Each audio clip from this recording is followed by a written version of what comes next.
Como era a educação na Mesopotâmia? A educação na Mesopotâmia compreendia unicamente o intelecto da mente e o físico. As classes mais altas dos jovens, somente que podiam estudar na época, aqueles que tinham condições suficientes para poder manter os seus estudos. Eles tinham como objetivo aprender a escritura da escriba, que é muito importante na Mesopotâmia.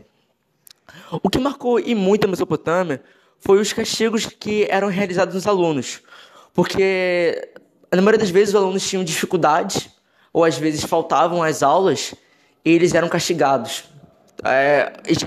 Eles esperavam uma oportunidade para poder castigar os alunos, seja os monitores ou os professores da época. E onde é que os alunos frequentavam as escolas? As escolas naquela época eram em templos ou em casas rurais onde os alunos tinham suas aulas. As aulas eram frequentadas por mais ou menos de 20 alunos. Agradeço hoje por estar vivendo uma escola onde não tem nenhum tipo de castigo, pois os alunos naquela época eram muito castigados. As matérias que eram dadas naquela época eram: e o estudo da linguagem constituía a matéria mais importante. A matemática também desempenhava importante papel no currículo da antiguidade. No fim do primeiro milênio a.C., um estudante adiantado possuía bastante conhecimento de teoria matemática para calcular o movimento dos planetas. E assim, estava apto a assessorar o rei no acerto do calendário. E as mulheres, ricas, tinham considerável influência e liberdade na Mesopotâmia. Nas escolas na Antiguidade Oriental, a educação é muito tradicional. Mas o que é o tradicionalismo?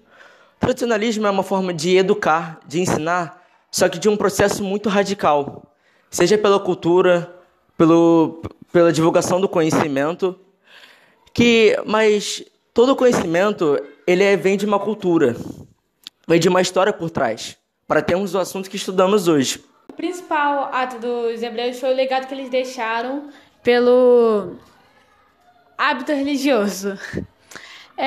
Assim, eles são destacados por serem um dos primeiros povos a terem uma crença em um só Deus.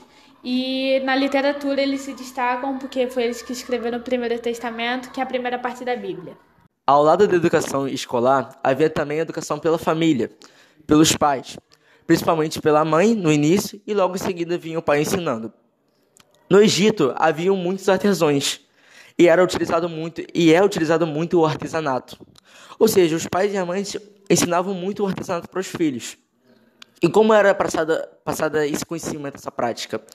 Os filhos viam os pais fazendo tal atividade e eles observando o processo, vendo como aquilo é feito, eles colocavam algo em prática em seguida. E assim podiam aprender os artesanatos da época. Os alunos que mais se destacavam, por exemplo, eles não participavam da ginástica e da música. Os alunos mais fortes, que mais se destacavam, eles eram utilizados como soldados e eram treinados no adestramento para as guerras. Como era a aprendizagem no Egito Antigo? A aprendizagem se fazia por transcrições de hinos, livros sagrados, acompanhada de exortações morais e de correções físicas. Também o primeiro instrumento do sacerdote intelectual é a escrita no Egito, que era hieroglífica. Quando os fenícios, eles criaram o alfabeto. A língua é bem derivada do grego e depois da língua europeia. Eles têm 22 consoantes e não têm vogais. O alfabeto foi criado com o objetivo também de ajudar a comunicação e acelerar também.